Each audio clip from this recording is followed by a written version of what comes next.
வணக்க நண்பர்களே.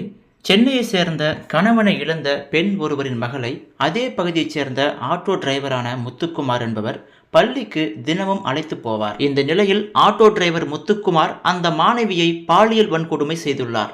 இதனால் கருவுற்ற அந்த மாணவிக்கு ஒரு ஆண் குழந்தை ஒன்றும் பிறந்துள்ளது. இதனையடுத்து அந்த மாணவி தன் குழந்தைக்கு சிகிச்சை பெற ஆரம்ப சுகாதார நிலையத்திற்கு சென்றுள்ளார். அப்போது மாணவி ஒருவர் குழந்தையுடன் வந்திருப்பதை பார்த்து அதிர்ச்சி அடைந்த ஆரம்ப சுகாதார நிலைய அதிகாரிகள் குழந்தைகள் நலக்குழுவுக்கு தகவல் தெரிவித்திருக்கிறார்கள். இதனைத் தொடர்ந்து குழந்தைகள் நலக்குழு அளித்த புகாரின் அடிப்படையில் சென்னை புளியந்தோப்பு காவல் நிலையத்தில் ஆட்டோ டிரைவரான முத்துக்குமார் மற்றும் அந்த மாணவியின் தாய் மீது வழக்கு பதிவு செய்யப்பட்டுள்ளது. வழக்கை விசாரித்த போக்சோ சிறப்பு நீதிமன்றம் ஆட்டோ டிரைவர் முத்துக்குமாருக்கு 20 ஆண்டு காலம் சிறை தண்டனை விதித்து தீர்ப்பளித்தது. இந்த தீர்ப்பை எதிர்த்து ஆட்டோ டிரைவர் முத்துக்குமார் சென்னை உயர்நீதிமன்றத்தில் மேல்முறையீடு செய்துள்ளார். இந்த மேல்முறையீடு விசாரணைக்கு வந்தது. அப்போது பாதிக்கப்பட்ட மாணவி நேரில் ஆஜராகியிருந்தார். அவரிடம் நடத்திய விசாரணையில் ஆட்டோ டிரைவரும் தானும் திருமணம் செய்து கொண்டதாக கூறியுள்ளார். மேலும் தன்னை தனது கணவரின் தாய்தான் கவனித்து வருவதாகவும் கூறியிருக்கிறார்.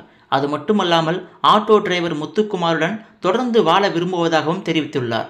இதை கேட்ட நீதிபதி பாதிக்கப்பட்ட மாணவிக்கும் முத்துக்குமாருக்கும் இடையே உள்ள வயது வித்தியாசம் மட்டுமே அவர்கள் கணவன் மனைவி என்ற உறவை தகுதி நீக்கம் செய்து விடாது என்று கருத்து தெரிவித்திருந்தார். மேலும் முத்துக்குமார் மீதான குற்றச்சாட்டுகளுக்கு போதுமான ஆதாரங்கள் இல்லை என்று கூறி அவருக்கு வழங்கப்பட்ட 20 ஆண்டுகால சிறை தண்டனையை ரத்து செய்து உத்தரவிட்டுள்ளது. இந்த செய்தி இணையதளத்திலும் சமூக ஊடகங்களிலும் வெளியாகி தற்பொழுது அனைவரையும் அதிர்ச்சிக்குள்ளாக்கி இருக்கிறது. இந்த செய்தியை படித்த நெட்டிசன்கள் பாதிக்கப்பட்ட மாணவியை அவர் திருமணம் செய்து கொண்டால் அவர் செய்த தவறு சரியென்று ஆகிவிடுமா என்று கேள்வி எழுப்புகிறார்கள்.